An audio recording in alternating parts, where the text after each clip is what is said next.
Et bonjour les amis, bienvenue sur cette chaîne et sur cette vidéo qui sera entièrement consacrée à mon analyse de l'actualité de l'Olympique de Marseille. Parfois à chaud, parfois à froid, parfois il y aura des conneries, parfois ce sera pertinent. C'est un peu l'idée aussi de donner son point de vue. Je vais essayer de raconter le moins de conneries possible, mais je peux rien vous garantir. Comme vous pouvez le voir derrière moi, il y a des moyens qui ont été mis. On est à Hollywood. Juste, je précise un truc, on ne cassera pas de télé sur cette chaîne. Voilà. Le marché de la télé cassée est déjà pris par quelqu'un. Donc, je parlerai juste de l'actualité du club. Et puis après, c'est pour aussi un peu pour des raisons écologiques et budgétaires. Je ne peux pas me permettre de casser une télé à chaque fois que je suis énervé en regardant l'OM. Donc, première vidéo qui commence avec une première très belle victoire contre Nice à Nice, 5-1, poum pam pam, merci rideau les Niçois, petit bisou. Franchement, on a vu un match très intéressant, je trouve, à analyser parce que on réalise qu'on est capable de gagner, de rouler sur l'adversaire sans avoir cette domination un petit peu à outrance par le ballon, mais en étant tranchant dans les deux surfaces. C'est vraiment le point sur lequel je veux insister sur cette première vidéo-là, parce que je me suis un peu écharpé avec certains amis qui ont des points de vue différents concernant voilà, ce que devrait faire l'OM. Moi, je trouve que on est complètement sur ce match-là, dans ce que l'Olympique de Marseille, de manière générale, pas que l'Olympique de Marseille de cet entraîneur-là, mais l'Olympique de Marseille de manière générale devrait proposer. Une équipe incisive, une équipe qui cherche à être dominante dans sa surface avec Jeffrey Delange, Jeffrey les mains en or, et dans la surface adverse. Parce que c'est vraiment ce qu'on a vu.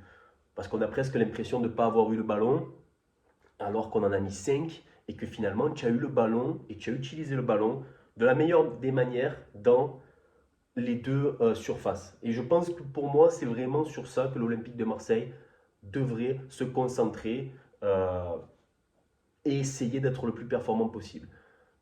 On me dit que jouer le contre, c'est impossible parce que les blocs bas, etc. Moi, je pense que parfois, en laissant le ballon à des équipes plus faibles, et il faut dire la vérité, c'est que 90% des équipes plus faibles que l'OM va rencontrer, ou l'OM a rencontré dans son histoire, sont plus faibles. Mais si on leur laisse le ballon, on les met face à leur propre contrariété et on va arriver à produire des actions offensives de qualité en mettant des buts. J'ai été vraiment impressionné par exemple par l'action sur le troisième but de Timothy Weah. Moi, je trouve que vraiment, c'est à ça qu'on devrait ressembler. Voilà, en étant incisif, tout le monde est impliqué, tu as les latéraux, l'attaquant, etc. Le ballon, il remonte vite. Et ça, j'ai vraiment apprécié. Je vais essayer de ne pas partir dans tous les sens. Donc, on va reprendre déjà poste par poste. Jeffrey Delange, doublure, merveilleux. Voilà, quand tu as Geronimo Rulli, qui est un des meilleurs gardiens d'Europe, et tu as sa doublure, c'est peut-être un mec qui pourrait être top 5, top 6 en France, parce que je vois certains clubs en France qui ont des gardiens, c'est vraiment, ils ont la main droite à gauche, la main gauche à droite. Là, franchement, Jeffrey, bravo. Timothy Weah, j'en parlais juste avant. Bon, ben voilà, c'est vrai que quand il est sur le terrain, c'est autre chose. J'aime bien Murillo, qui est un mec de devoir, mais Timothy, quand il joue arrière droit, et là, moi, je me posais la question de dire arrière droit dans une défense à 4. Non, facile, facile, facile, il provoque, il permet de créer le surnombre, c'est super. Le retour de Balerdi, capitaine, qui a fait son match. Très honorable. Pavard, je le sens un peu plus impliqué. C'est vrai qu'on a besoin d'avoir un Pavard qui reprend un peu. Il nous a fait un mois là entre les deux trêves qui a été calamiteux. Donc on a besoin d'avoir un Benjamin Pavard à son niveau, c'est-à-dire un niveau champion du monde, un niveau Ligue des Champions. C'est important. Et Emerson Palmieri. Moi je trouve que bon, c'est vrai que la connerie qu'il nous a fait contre le Sporting nous a coûté cher finalement peut-être sur le déroulé des autres matchs parce qu'il a fallu compenser et tout.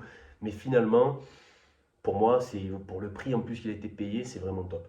Au milieu, Tonton Kondogbia, welcome back, bravo.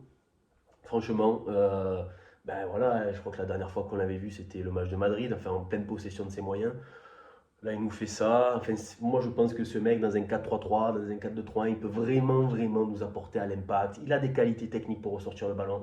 Vraiment, je pense qu'il ne faut pas l'abandonner. C'est à lui aussi de muscler son jeu, j'ai envie de dire. Le petit Vermeeren à droite, je l'ai trouvé très très très intéressant. Comme souvent, je pense que tous les supporters de l'OM qui regardent les matchs trouvent que Vermeeren a du ballon. Ça va aller gratter un peu les chevilles, ça va aller récupérer le ballon. Ça joue simple. Ce petit, il est intéressant. Et ensuite, devant, merveilleux, Mason, meilleur joueur de Ligue 1 peut-être. un des meilleurs joueurs d'Europe. Profitons-en. Profitons-en tant qu'il est là, Marseille et tout. Profitons-en parce que c'est fort. Hein. C'est fort et peut-être qu'à un moment donné, les clubs européens vont un peu réfléchir et se dire bon, est-ce qu'on va pas le récupérer? Parce que des mecs comme Mason Greenwood, les différences, capables de dribbler pied gauche, dribbler pied droit, passement de jambe, frappe pied gauche, frappe pied droit, les coups de pied arrêtés. Il n'y en a pas beaucoup en Europe. Il n'y en a pas beaucoup en Europe. Donc, je me régale. À chaque fois que je le vois jouer, je me régale. En dépit de ce qu'il a pu faire dans sa vie, ben, c'est aussi par rapport à ça qu'il est à l'OM aujourd'hui. Profitons de lui. Et puis un jour, on lui dira bon vent Mason. Pechao, ben, fidèle à lui-même, un peu brouillon, un peu machin. Mais il tente, il a envie, voilà, il rate, mais il marque ou il fait marquer. Donc voilà, j'ai été très dur avec lui. Je pense qu'il progressera jamais dans l'intelligence, mais dans la performance, il est présent. Et concernant Aubameyang, eh ben, tonton Obama, papy Obama, je ne sais pas comment il faut l'appeler, on a tendance un peu à s'énerver contre lui depuis le début de la saison parce que c'est vrai qu'il nous rate des face-à-face quand même. Il nous en a raté des importants notamment. Mais au final, quand on regarde, ben, en termes de buts et de passes décisives, il est quasiment à un ratio de 1 but passe D par match. Donc je ne sais pas s'il faut arriver à être dur contre lui avec son âge. Non, je ne sais pas. Je suis content finalement de ce que fait Aubameyang et je me dis qu'il faut continuer à miser sur lui. En plus, il est vraiment altruiste, je trouve, d'aller faire la passe à Pechao. Après ce que Pechao a raté en première, c'est que le mec il est en maturité. Voilà, c'est quand même un grand monsieur, Pierre-Emerick Aubameyang, donc j'ai envie de le signaler. Ensuite, pour parler du match, bon, Nice a été voilà, catastrophique, au moins on le dit, on n'en parle plus. C'est une des plus mauvaises équipes que j'ai vues cette saison. C'est calamiteux, ni fait ni à faire. Francaise, mon grand, bon courage, parce que là, tu as une sacrée tripotée de débiles dans ton vestiaire. Donc bon courage, mon grand. Mais bon, il fallait le faire. Aller gagner 5-1 à l'extérieur, pas facile. Jamais facile d'aller marquer 5 buts en Ligue 1. Donc, grosse performance, vraiment. Et du coup, on en arrive à mon questionnement. Parce que les gens qui regardent un peu mes vidéos sur Instagram le savent. Roberto De Zerbi. Et oui, Roberto, qui a dit après le match qu'il n'était pas satisfait de ce qu'avait fait son équipe et qu'on était capable de faire mieux. Alors, alerte De Zerbi, ça fera partie de ce qu'on verra cette saison. Voilà. Quand je pense De Zerbi, je suis un peu grincheux et je sors ma tasse voilà, et je bois mon café. Et ça me met de mauvaise humeur toujours. Voilà. Roberto, je ne comprends rien à ce que tu racontes. Mais rien du tout. Comment, après un match où tu arrives à gagner 5-1 à l'extérieur, où tes offensives sont bons, où ça combine, où tu es tranchant, ou même si tu te fais dominer, tu vas aller à l'impact, tu vas marquer des buts, tu es bon dans ta surface, tu es bon dans la surface adverse. Et Roberto, il n'est pas content. Roberto, il n'est pas content, mais je ne comprends rien à ce monsieur. Voilà, vraiment, je le dis, les gens qui me suivent le savent, j'ai beaucoup de mal avec lui. Voilà, je trouve qu'il se la joue un peu trop, machin, mais il n'est pas cohérent dans ses propos. Après le mois qu'on a vécu, Angers, Auxerre, Lens, Bergame, tu peux pas dire ça. Tu peux pas dire ça. Mais c'est mon avis. Et je pense que de toute façon, avec ce mec, ça ne passera jamais. J'attends qu'un truc, c'est qu'il me donne tort. Il m'a donné tort, je trouve, en fin de saison dernière. En Ligue 1, il a de très très bons résultats. C'est indéniable. Mais en Coupe d'Europe, c'est catastrophique. Et je ne comprends pas la cohérence du mec parce qu'on a compris que son football, à faire la baballe, les papas, comme à plan de cul, à jouer au handball, ça ne marche pas. Ça ne marche pas tout le temps. Mais souvent, ça ne marche pas. Et que là, quand on est capable de rentrer vite en face, comme on a pu le voir avec Bielsa, comme on a pu le voir avec Tudor, comme on a pu le voir avec Guéret, c'est un peu ce côté droit au but, voilà, la devise. Bref, c'est ce qui fait l'Olympique de Marseille pour moi. C'est ce qui fait aussi la ville de Marseille dans son ensemble. Et je ne comprends pas que ça ne lui ait pas plu. Voilà. Moi, honnêtement, je me suis régalé sur certaines phases de jeu.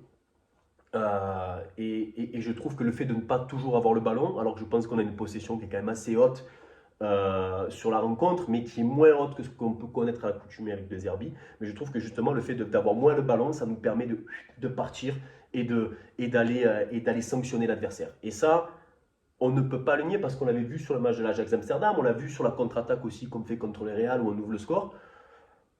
Bon, Ça fait partie des qualités. Quand il y a des fusées comme Wea, comme Greenwood, comme Pechao, Obama qui essaye de tenir là, on est obligé de prendre en compte ce style de jeu.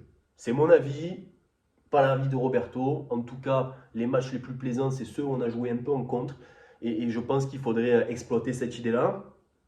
Après, quand même, il faut quand même reconnaître qu'en Ligue 1, on fait un parcours exceptionnel.